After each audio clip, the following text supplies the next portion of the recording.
Alright, so now we're going to talk about double slit experiment and double slit interference.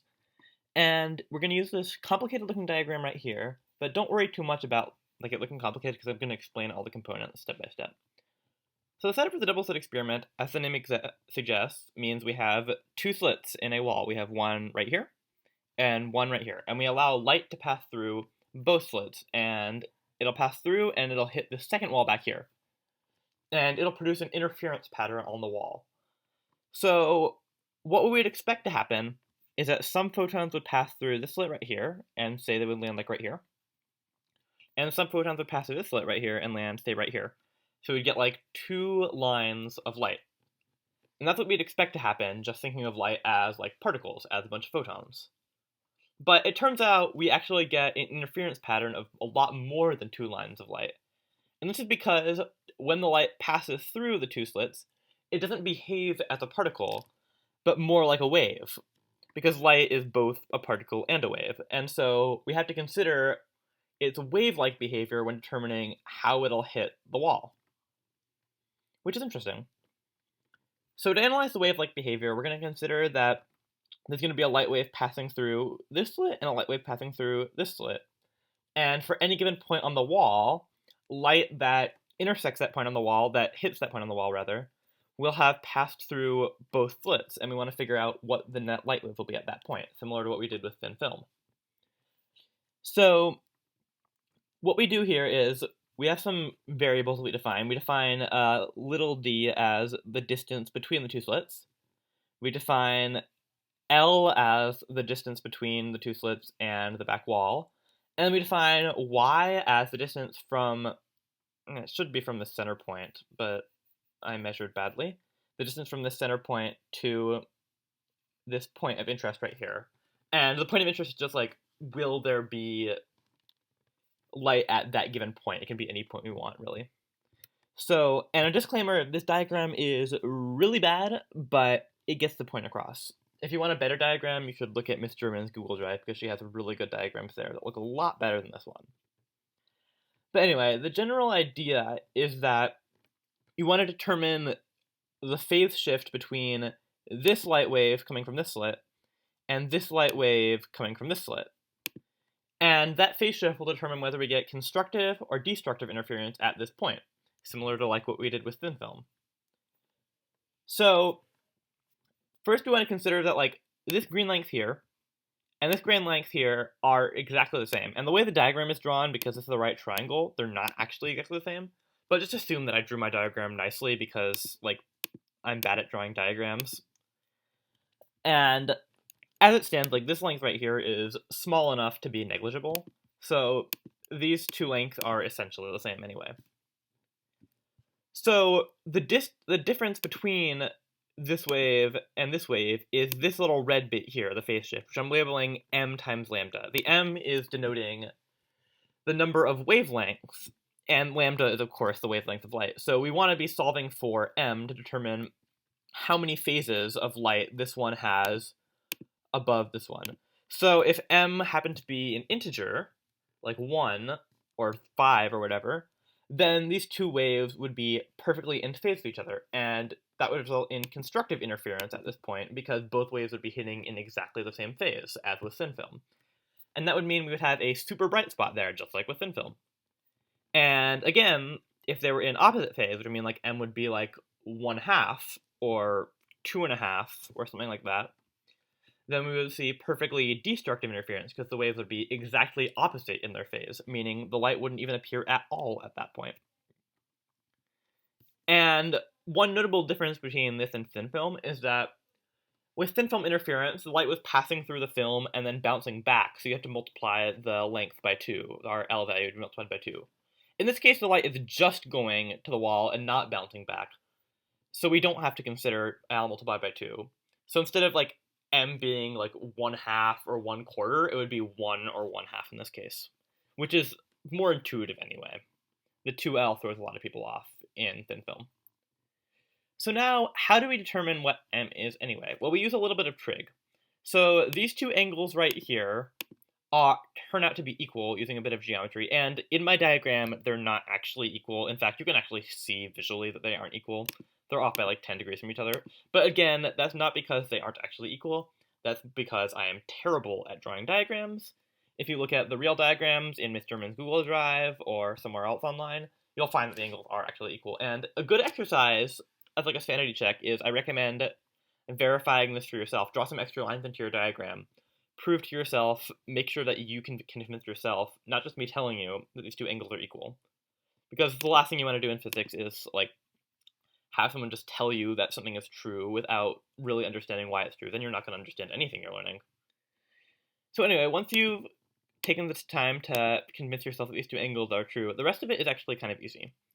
So first we look at this triangle right here, and we notice that the sine of this angle is going to be equal to the opposite side, which is m lambda, over the hypotenuse, which is little d. And this angle might not be a perfect right angle. My diagram is still terrible. Please look at the actual diagram. Anyway, I'm going to stop saying that from now on, but just like assume that whenever something looks off in my diagram, that's because my diagram is terrible, not because something is wrong with the physics.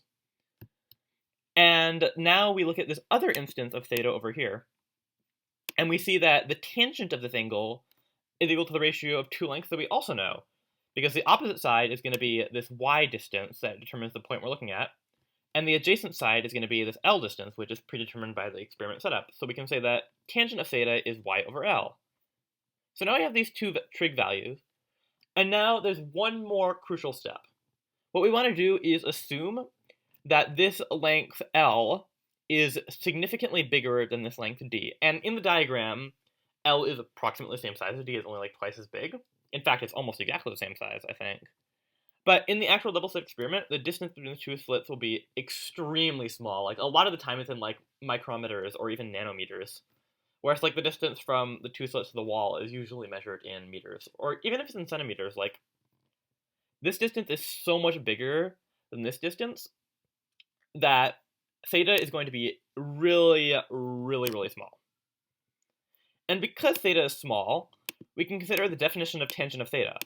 It's sine of theta over cosine of theta.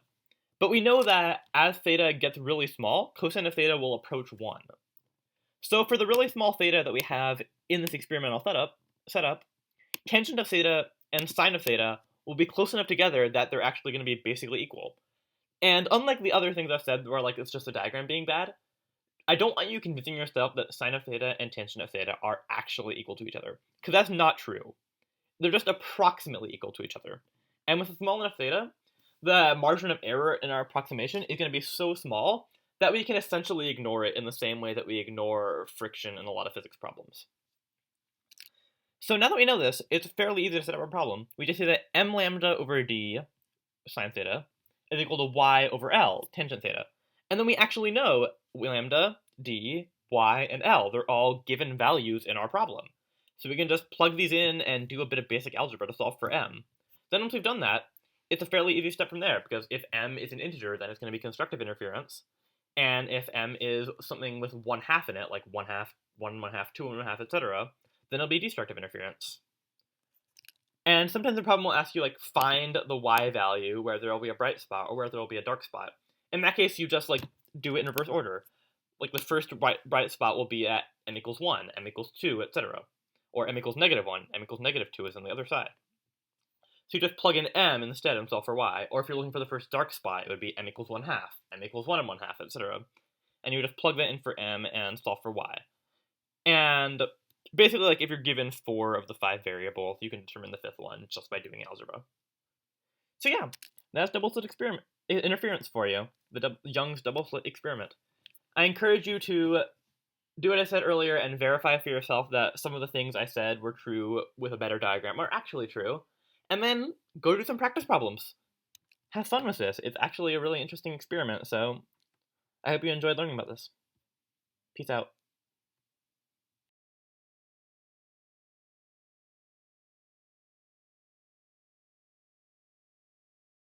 Here you go. Alright, so today we're going to be talking about optics. So here we have this handy laser pointer with a smiley face on it. We have this mysterious paper, who knows what it will do. And this other mysterious paper, who knows what it'll do. I certainly don't. So let's look at this paper. It's completely clear, huh? Yeah. See through it. What's going to happen if we shine a light on it, do you think? Ooh. It just passes through like normal. It's kind of reflective though. It's kind of reflective a bit. Not that much. Now, what happens when we take a white light and shine it at an angle? Ooh, it makes a rainbow. It's a rainbow. Why do you think that is? Mini prism thing. Probably. Isn't that quite a prism? Not quite. Any guesses? Yeah, actually. That's a good question. Alright, okay, so now what we're going to do is we're going to move over to, let's use this TV, because why not? Shout out to Michael. Alright. Anyway, so what I want you to do is look at the TV. Okay. Now look at the TV through the grating. Oh What do you wow! see? It is like there's all these like rainbow colors on the TV. Yeah. It's weirdly opalescent, or not? Is that the correct word? I don't know. Why do you think that is? Probably has to do with the weird light stuff. Like the white light is becoming not white light as it passes through the paper? Question mark. Okay, I'm going to do one more and then I'll explain all the things. Okay. Great. Alright, so we're going to shine this laser pointer at the ceiling. See, it makes a smiley face. Yeah. What do you think is going to happen when I shine the laser pointer through this paper? Just gonna do something weird to the smiley face. Any guesses to what's going to happen? A rainbow? I mean, that's what the paper did before. Oh, there are many smiley faces. Neat. Why do you think that is? The paper is doing weird things. It is. Is it because, well, how, what would you need to do to, because it's not just spreading light out, it's spreading light out while preserving the pattern. So are there like multiple different holes in the paper where it's like, no, no, it's just perfectly clear. Not quite. Ah. I don't want to pause the recording here. Okay. You're good. Okay, so first we're going to start with this one and the rainbow effect. So the reason that works is because of the thin film effect.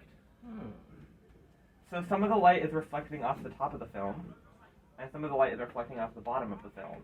Ah. And because of how the two beams of light interfere with each other, we get a rainbow pattern. This is why you see rainbows in soap bubbles too, and on CDs. Oh. It's because of the thin film effect. A similar thing is happening when you look at the TV over there.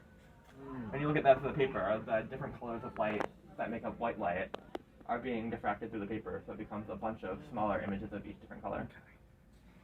And finally, we have the multiple smiley faces. And this is due to the double slit experiment. Ah. So what's happening is the light waves are passing through the film at different spots because the light spreads out, and then it gets refracted at different angles. But at some spots, like at the gaps between the smiley faces, the light is interfering with itself and not appearing. Whereas at the spots where it does appear, the light is interfering with itself positively, and that's why you see the smiley faces. Wow. So that's why they're evenly spaced.